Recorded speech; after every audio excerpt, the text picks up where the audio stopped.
Okay, तो दोस्तों आखिरकार सिलेबस आ ही गया है फिफ्थ सेमेस्टर का। ठीक है, बहुत दिनों से इंतजार था फिफ्थ सेमेस्टर का सिलेबस का। तो अभी मेरे पास मैकेनिकल का सिलेबस आ चुका है। ठीक है, तो आइए उसको देखते हैं कि आखिर उसमें क्या क्या चेंजेस किया गया है, कौन से सब्जेक्ट को पढ़ना है, कौन सब्जेक्ट हार्ड है। आपको क्या लगता है फिफ्थ सेमेस्टर में बहुत हार्ड सब्जेक्ट है कि नहीं है, इस सब के बारे में अभी हम लोग डिस्कस करेंगे। ठीक है, तो ऑलरेडी 15 दिन डिले हो चुका है, सिलेबस आने में सिर्फ डिले हो चुका है। और एग्जाम आपको पता होना चाहिए कि एग्जाम आपका ये फेब या जैन का लास्ट में, मोस्ट प्रोबेबली फरवरी में आपका एग्जाम हो जाएगा। ठीक है, और मार्च अप्रैल आपका, अप्रैल या लास्ट मई में आपका सिक्स सेमेस्टर का भी एग्जाम हो जाएगा। तो आप ध्यान से देख सकते हैं, फरवरी से मार्च अप्रैल मात्र 2 महीने का समय मिलेगा। और अभी भी आपके पास यदि बात करें, अक्टूबर तो आपका पूजा में ही जाने वाला है, फिर भी अक्टूबर नवंबर एंड दिसंबर। ठीक है, जनवरी की बात करें, हो सकता है ये जनवरी का लास्ट में ही आपका एग्जाम हो जाएगा। ठीक है, ताकि यहाँ पर फरवरी मार्च अप्रैल, और ये हो सकता है कि अप्रैल में भी हो सकता है एग्जाम। ओके, तो आपको सिक्स सेमेस्टर तक का आपको ये समझना है कि अप्रैल तक का में आपका सिक्स सेमेस्टर तक हो जाएगा। ठीक है, विद इन 6 मंथ आपका 2 सेमेस्टर पार होने वाला है। ओके, तो आइए हल्का सा डिस्कस करते हैं कि आखिर सिलेबस क्या क्या चेंजेस हुए हैं। ठीक है, तो ये था आपका course content, this is your course content. Okay, तो आप यहाँ पर देख सकते हो, यदि बात करें क्रेडिट का, आप देख सकते हो 4 ही को 70 मार्क्स करके आएगा। एक आपका यहाँ पर दिख रहा होगा, एक आपका यहाँ पर दिख रहा है 70 मार्क्स, 70 मार्क्स मैंने एक्सटर्नल जिसका होगा, और ये 70 मार्क्स, और एक और है, और एक ये 70 मार्क्स। ओके, तो बेसिकली यही 4 ही सब्जेक्ट जो है आपका मेजर, जो एक्सटर्नल एग्जाम बोला जाता है, उसमें आपको देखने को मिलेगा। ओके, तो आइए वन बाय वन डिस्कस करते हैं कि सबसे पहले आखिर आपको क्या क्या आपको देखना है। ठीक है, तो बात करें द फर्स्ट टू कॉमन, जो प्रोडक्ट डिजाइन एंड डेवलपमेंट। ठीक है, तो इसका भी जस्ट हम लोग सिलेबस देखेंगे, और एंटरप्राइज डेवलपमेंट। ठीक है, ये दोनों तो भैया आपका सही है, 30 मार्क्स इंटरनल है और 40 मार्क्स है। ठीक है, फुल मार्क्स 100 का है। ठीक है, ओके। ना नेक्स्ट है जो कि आपका प्रोफेशनल इलेक्टिव है, जो सबको डाउट होने वाला था, मतलब क्या आएगा सर, मतलब इसमें कौन सा लेना है। तो भैया ये वाला कभी मत लेना। जो सिलेबस मैंने देखा ना, ये HVAC, ये तो एक ब्रांच ही जैसा सब्जेक्ट डाल दिया है। ये नेवर चूज एनी कॉलेज। ठीक है, इसका सिलेबस बहुत वास्ट है, पूरा बहुत बड़ा सिलेबस समझो। ठीक है, आप यहाँ पर पावर प्लांट ले सकते हो, AMP ले सकते हो, ऑटोमेशन रोबोटिक्स ले सकते हो, सब कुछ ले लेना। नहीं, ऑटोमेशन रोबोटिक्स भी बहुत बड़ा है। ठीक है, ई मोबिलिटी ले सकते हो। ठीक है, तो बेटर रहेगा, हमने बताया भी था कि पावर प्लांट ले लेना। ठीक है, या फिर मैन्युफैक्चरिंग टेक्नोलॉजी एडवांस वाला ये भी ले सकते हो। ठीक है, ये वाला कोई भी हालत में मत लेना, सिलेबस बहुत बड़ा है, क्या आएगा कुछ पता नहीं चलेगा ना। ओपन इलेक्टिव का बात करें तो अगेन यहाँ पर हमने बताया था कि AIML लेना है, लेकिन अब नहीं लेना है। बहुत बड़ा सिलेबस, मतलब सिलेबस खत्म ही नहीं हो रहा है, सोचो इतना बड़ा सिलेबस।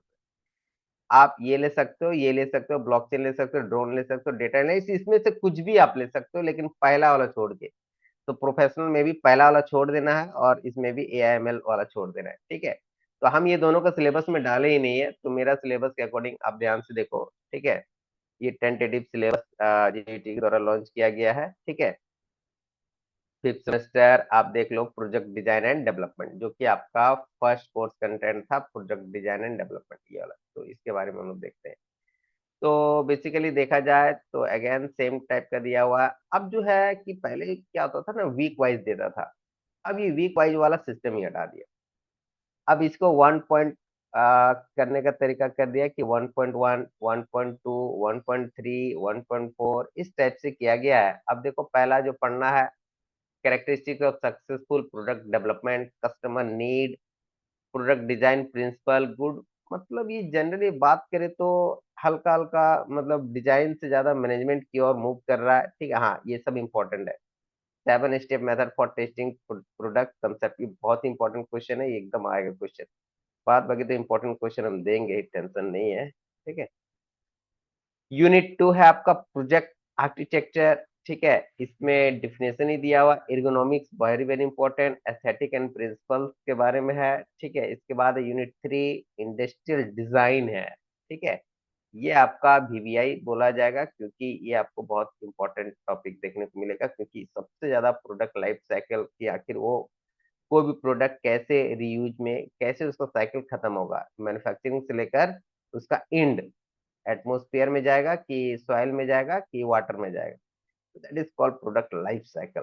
ठीक है, आप इलेक्ट्रिक व्हीकल के अभी आप देखोगे कि बैटरी का आखिर लाइफ साइकिल क्या है, खत्म होने के बाद कहाँ जाएगा।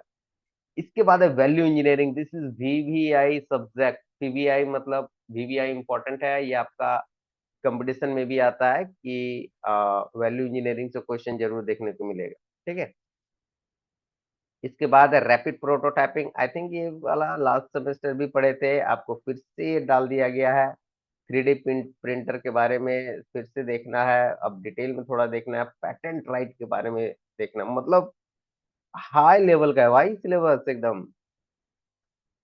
ओके, तो ये हो गया आपका 5 टॉपिक है आपका, जो कि है पूरा प्रोडक्ट डिजाइन एंड डेवलपमेंट का। ठीक है, अच्छा खासा सिलेबस है, कोई कम नहीं है। ठीक है, बाद बाकी बुक तो सारे फॉरेन अफेयर का दिया हुआ है। ठीक है, तो वैसे तो हम जो पढ़ाएंगे वही काफी है। हाँ, ये मेरा सब्जेक्ट आ गया, एंटरप्रेन्योरशिप डेवलपमेंट एंड स्टार्टअप। ठीक है, तो यहाँ पर हम लोग देखेंगे। हाँ, सिलेबस थोड़ा बड़ा है, वीक वाइज दिया हुआ है अगेन। तो week 1 what is entrepreneurship, the journey begins. ठीक है, मतलब ये कोई सिलेबस व्हाट इज लिख दिया है। ठीक है, चलो थोड़ा सिलेबस को मॉडिफाई करने की जरूरत है। ठीक है, इसके बाद वीक 2 में एंटरप्रेन्योरशिप माइंडसेट, एक एंटरप्रेन्योर बनने के लिए क्या माइंडसेट होना चाहिए सक्सेसफुल एंटरप्रेन्योर का। रियल इसमें हम बहुत सारी स्टोरी सुनाएंगे। ठीक है, कि एक एंटरप्रेन्योर कैसे कोई बिजनेस को स्टार्ट करता है। ठीक है, आप बहुत सारे एंटरप्रेन्योर का हम एग्जांपल देंगे। ठीक है, ये हो गया वीक 2। वीक 2 तक यूनिट 1 में है। अब देख लो, इसको वीक वाइज बांटा हुआ है, वीक 3 वीक 4 स्कैम्पर है, बहुत सारे इंपॉर्टेंट चीज भी है इसमें देखेंगे हम लोग। वीक 9 वीक 8 मतलब सब कुछ बहुत डिटेल सिलेबस में दिया हुआ है। वीक 9 वीक 10 लीगल ऑथोरिटीज, सारे स्टार्टअप को पढ़ना है, ऑपरेशन एंड टीम बिल्डिंग। ठीक है, यूनिट 6 तक है। वीक 12, अरे भाई वीक 13 तक था ना, ये वीक 14 कब से आने लगा, वीक 14 तक डाल दिया, इसके में इसमें सिलेबस को बढ़ा दिया गया और ज्यादा। ठीक है, final pitch presentation future direction, मतलब बहुत बड़ा सिलेबस हो गया भाई, एक पेज 2 पेज खत्म ही नहीं हो रहा। हाँ, ठीक है, बहुत बड़ा सिलेबस है, कोई बात नहीं। हमें अब देखो यहाँ पर जो बात कर रहे हैं प्रोफेशनल इलेक्टिव, प्रोफेशनल इलेक्टिव बहुत इंपॉर्टेंट, इसमें से आपको चॉइस करना है। तो मेरा चॉइस रहेगा कि भैया पावर प्लांट इंजीनियरिंग आप चूज कर लो। इसमें भी एटलीस्ट इसमें आपको बहुत सारा ये पता चल जाएगा कि आपका जो एग्जाम कंपटीशन एग्जाम में है उसके लिए आ जाएगा। ठीक है, तो ध्यान दो, जेटी ससुरो लोग चेंज भी नहीं किए यार, बताओ, महाराष्ट्र पोल्यूशन कंट्रोल बोर्ड के बारे में पढ़ने के लिए बोल रहा है। एक बात बता दे रहे हैं कि जो भी सिलेबस डाला गया है पूरा महाराष्ट्र का डाला गया है। ठीक है, एटलीस्ट इतना कंसेप्ट होना चाहिए कि जेपीसी भी लिख दे, झारखंड पोल्यूशन कंट्रोल बोर्ड, ये तो है भी हमारे यहाँ। ठीक है, लेकिन पता नहीं हम लोग को पढ़ना है महाराष्ट्र पोल्यूशन कंट्रोल बोर्ड, मतलब कुछ भी। ठीक है, तो वहां का सिलेबस को चेप दिया गया, थोड़ा कॉपी पेस्ट में पूरे कॉपी पेस्ट हो गया है। ठीक है, तो बहुत सारी चीज पढ़ेंगे, कैलोरीफिक वैल्यू क्या होता, फ्लैश पॉइंट फायर पॉइंट क्या होता, मन रियल, मतलब रियल प्योर टेक्निकल है बाबू, ये प्योर टेक्निकल बोल सकते हैं हम, प्योर टेक्निकल। यहाँ पर आपका आईसी इंजन भी आ गया, थोड़ा सा ये बेसिक कंसेप्ट, इसे बहुत ज्यादा क्वेश्चन देखने को मिलेगा, वीवीआई टॉपिक है ये वाला पार्ट पूरा, ऊपर वाला पार्ट जरूरत नहीं, सिर्फ 1.7 बाबू आपका बहुत इंपॉर्टेंट है। ठीक है, इसके बाद यदि बात करें modern steam power plant, very very important, पूरा मैकेनिकल का हार्ट है ये। ठीक है, तो आपको ये पूरा पढ़ाना है। मॉडर्न स्टीम पावर प्लांट में आपका कोल हैंडलिंग से लेकर फीड वाटर हीटर मतलब क्या होता है, पूरा रैंकाइन साइकिल के बारे में यहाँ पर देखेंगे। ठीक है, एफसी क्या होता है, ये सारा। इसके बाद है gas power plant, waste heat recovery. ठीक है, इसमें ब्रेटन साइकिल पढ़ना है। ठीक है, और गैस टरबाइन, एरोप्लेन, सब सारे जितने भी होते हैं उसका इंजन के बारे में पढ़ना, मजा आ जाएगा। ठीक है, इसके बाद न्यूक्लियर पावर प्लांट भी डाला हुआ, वेरी गुड। देखो न्यूक्लियर पावर का अभी जो बढ़ते डेवलपमेंट के अनुसार न्यूक्लियर पावर प्लांट का पढ़ना बहुत जरूरी है। ठीक है, और ये मैकेनिकल को सिलेबस में पहले भी था। ठीक है, तो ये बहुत ही इम्पोर्टेंट टॉपिक भी है। तो बहुत अच्छे तरीके से इसको पढ़ाएंगे, क्योंकि फ्यूचर आपका न्यूक्लियर ही है। ठीक है, कोई आदमी कितना बोले इससे रिस्क है, अरे भाई रिस्क तो सब जगह है। ठीक है, हम लोग एनर्जी को देखेंगे, तो ये एनर्जी बेस्ड देखोगे तो न्यूक्लियर पावर प्लांट बहुत इंपॉर्टेंट है लाइफ में। इसके बाद है पांचवा, recent trend and economic power plant, क्या आखिर इसका क्या मार्केट ट्रेंड है, ये सब हम लोग को देखना है। ठीक है, इसके बाद है आपका इंटरनेट ऑफ थिंग्स, आप ले सकते हो, कोई दिक्कत नहीं है। यूनिट 1 है, आईओटी है, M2M है, एलिमेंट ऑफ आईओटी है, application development. Syllabus on an average बहुत बड़ा नहीं है, ठीक ठाक है। ठीक है, छोटा छोटा चीज है इसमें। ओके, तो ये हो गया आईओटी वाला। इसके बाद है आपका ब्लॉकचेन टेक्नोलॉजी, इसको भी आप ले सकते हो, मतलब इसमें भी थोड़ा सा सिलेबस, यूनिट 1 2 3 4 5, लेकिन हाँ ये पूरे का पूरे आपको कंप्यूटर साइंस वाले फैकल्टी पढ़ाएंगे। ठीक है, यदि आप पावर प्लांट इंजीनियरिंग लोगे तो सिर्फ मैकेनिकल वाले फैकल्टी पढ़ाएंगे, बाद बाकी ये सारे जो है ये सीएस वाले सर पढ़ाएंगे।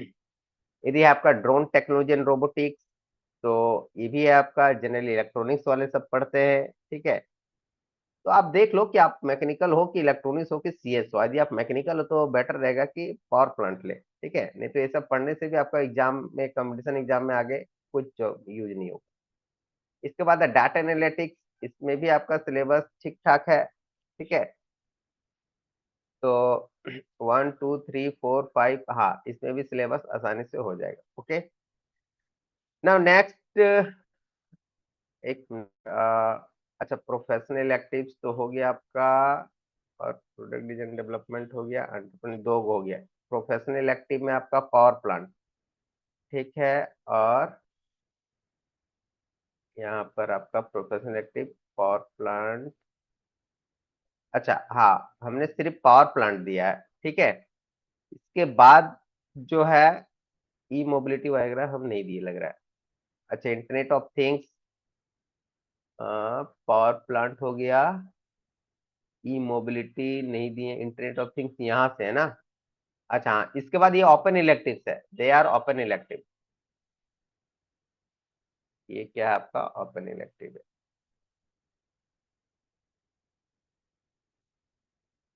ओपन इलेक्टिव मतलब साफ है कि हम ओपन इलेक्टिव में सारे कोई भी एक सब्जेक्ट आप चूज कर लेना, ठीक है, वो क्लास होगा।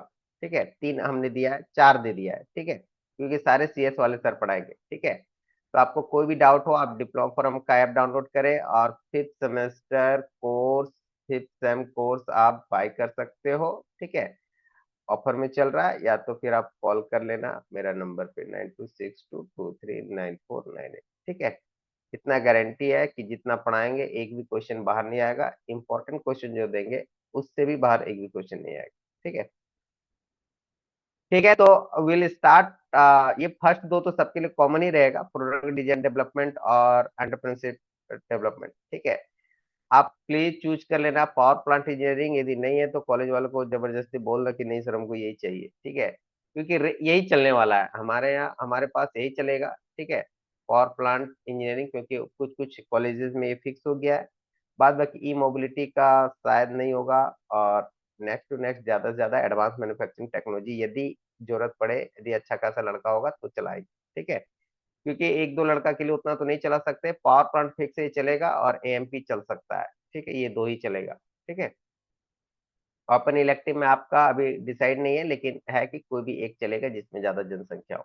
ठीक है, ओके, तो थैंक यू, ये था छोटा सा सिलेबस डिस्कशन।